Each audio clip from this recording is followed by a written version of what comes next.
Bloomberg Audio Studios. Podcasts, radio, news. Treasury Secretary Janet Yellen is in a reflective mood as her decades-long career in public service comes to an end. I just could not feel more positively about the contributions that good economic policy making can contribute to American welfare. Yellen's path to the Treasury Department has been paved with some of the biggest and highest profile jobs in government. She was President Clinton's chief economic advisor, a Federal Reserve governor, and the head of the Federal Reserve Bank of San Francisco. President Obama picked her to be the Fed's vice chair, then chair. She is the first and only woman to have had that job, and the first and only woman to be Treasury Secretary, where she oversees a very broad portfolio. This week, I traveled to Washington to interview Yellen live on Bloomberg television and radio. And now, our exclusive interview with Bloomberg's David Gura. He sat down with the Treasury Secretary, Janet Yellen, as her post nears an end. Let's take a listen. Here in the Treasury Department with Secretary Janet Yellen. Great to be with you, and there's a lot I hope to cover. We talked about the economic warfare the U.S. is waging in support of Ukraine, about Yellen's work on U.S.-China policy. Then, when that live interview ended, we kept talking. Okay, we can continue now if we have for a few more moments. Thank you. About what she's accomplished and hasn't, about threats to the Fed's independence, and many of the economic policies President-elect Trump has put forward. This is The Big Take from Bloomberg News. I'm David Gura, and today on the show, an exit interview with the 78th Secretary of the Treasury, Janet Yellen.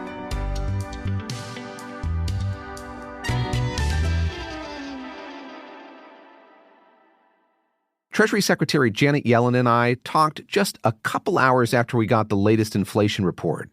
The Consumer Price Index for the month of November was in line with what economists expected. Prices ticked higher from October and on an annual basis.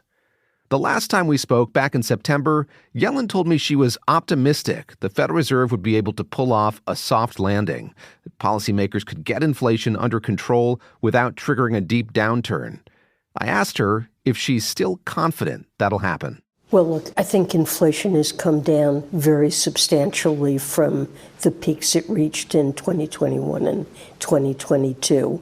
We're still a bit above, but getting pretty close to the Fed's 2% objectives. And I believe that the Fed will continue to focus on inflation and take whatever actions prove to be necessary to keep inflation heading toward their 2% target. We've been very fortunate so far that it hasn't been necessary to weaken the economy or create higher unemployment to accomplish that, and I hope that continues to be the case. Janet Yellen led the Federal Reserve from 2014 to 2018, and given that, I wanted to get her thoughts on Fed independence.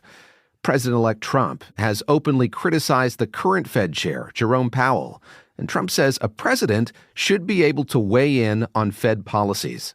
Are you confident that the Fed will be able to withstand a more actively involved administration or other kinds of political pressures? Well, independence is absolutely central to the Fed's effectiveness, and I believe it's important that it remains an independent institution, that politics don't enter its decision-making, and it remains accountable to Congress to explain how it's pursuing the goals that Congress has assigned to it. And in the area of monetary policy, it's price stability and maximum employment. And I spent many years of my career at the Fed, and I can tell you that the Fed is not a political institution, and politics don't matter to its decision-making. It's a highly professional organization with a very strong staff and a diverse group of policymakers who are trying their level best to figure out, given all the uncertainties afflicting the economy, what is the best path to achieve these goals and manage trade-offs that they may face. And I think they've done a good job. And what general research shows is that independent central banks end up delivering better macroeconomic results, and not only on inflation, which you would expect, but also on real economic performance. And so, over the last, I would say 30 or 40 years, the trend all around the globe has been toward shoring up the independence of central banks, and there's been a payoff. And I don't think that that's going to change. Jerome Powell's term as Fed chair isn't up until 2026. And in a recent interview, President-elect Trump says he has no plans to try to replace Powell before then. But a proposal that's gotten some attention by Scott Bessent, Trump's pick to succeed Yellen at Treasury, is for Trump to appoint a shadow Fed chair. Do you see that as being just a potential nuisance, or is there a real risk to having somebody who is opining with some sense of authority about issues of monetary policy? I think that this would create a great deal of confusion. And the FOMC that makes monetary policy is a very capable and non-political body.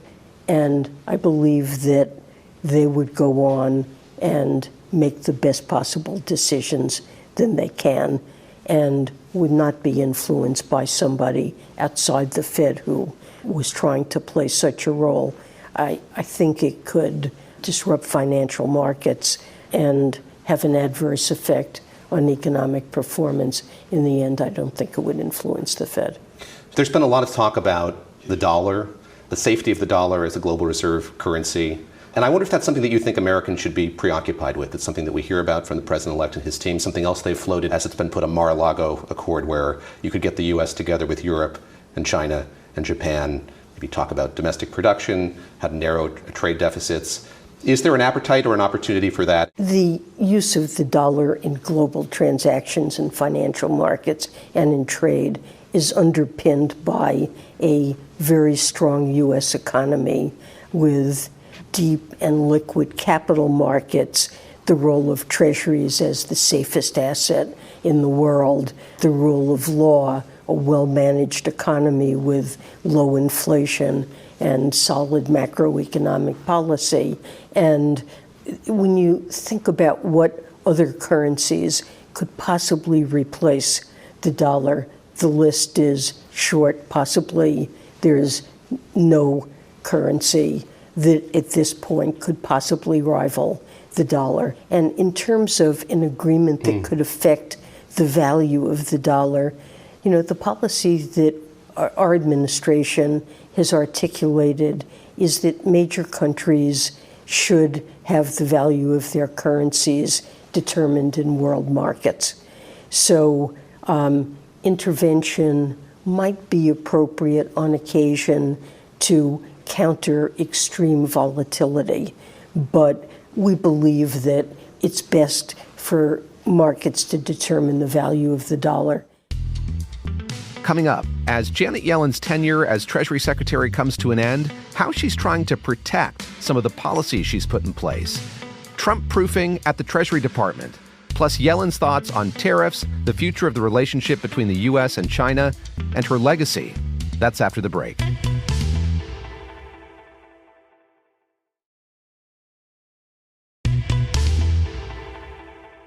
As Treasury Secretary, Janet Yellen has played a big role on the world stage.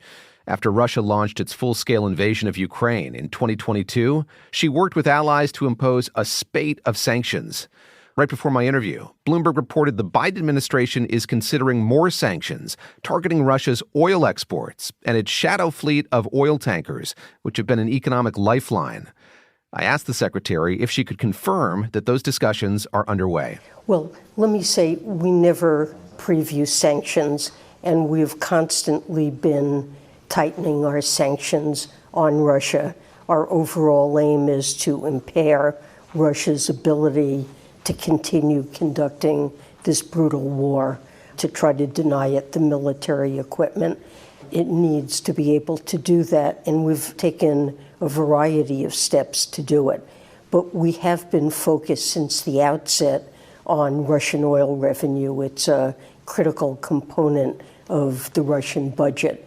Now, what's unusual about this moment is that the oil market seems to be well supplied. Prices are relatively cheap. Prices are relatively low.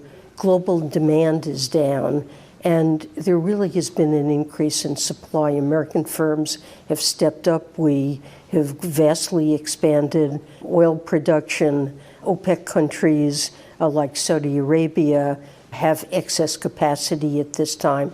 So the global oil market is softer, and that creates possibly an opportunity. Let me pivot to China, and this has been a relationship I think you've invested a lot of time and energy in kind of rebuilding a conduit of communication between Washington and Beijing. How much does that concern you if the efforts that you've put in to rehabilitate that relationship go to the wayside? So I do think it's important to have ongoing communications at all levels, from the president and Xi talking to senior U.S. officials to staff that need to communicate.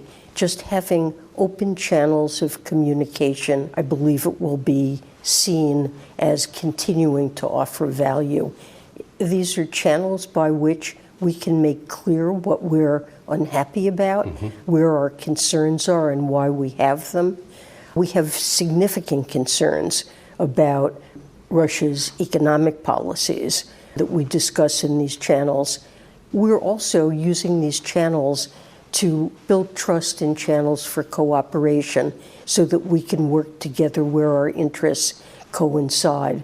So there's no question that we have serious concerns, both from a national security point of view and a broader economic view, with China's behavior. But nevertheless, as the two largest economies in the world, it's critical to have open channels of communication. It helps avoid misunderstandings. Given the relationship she's developed with Chinese policymakers, I asked Yellen what insight she has into how they may respond in the face of President-elect Trump's recent threats to impose broad, punitive tariffs on the U.S.'s biggest trading partners, including China. Well, I really don't want to make a forecast. Many countries, when they're faced with unilateral actions of that sort, look for ways to retaliate. My guess would be that they would do that. We have in areas of concern where I've expressed repeatedly concerns with overcapacity that is developed in Chinese advanced manufacturing industries and clean energy, semiconductors, and the like. We think it reflects active, large subsidies that are flooding the world with exports and threaten to drive our firms out of business in areas that we think are critical to our own future. We've put in place tariffs. Now, they're strategic. They affected $18 billion worth of trade, certainly not all of our trade with China. But broad-based tariffs, almost all economists agree that what they will do is hurt us by raising prices, possibly substantially, and making it more expensive for firms that need inputs from China to be able to acquire them, and harm our competitiveness of firms that rely on those imports. The person that Donald Trump has named as your presumptive successor, Scott Bessent, has suggested that he wants to cut the deficit in half by 2028. Is that necessary? Is that even possible? I guess what I'm asking more broadly is, how worried are you about the fiscal outlook at this point in time?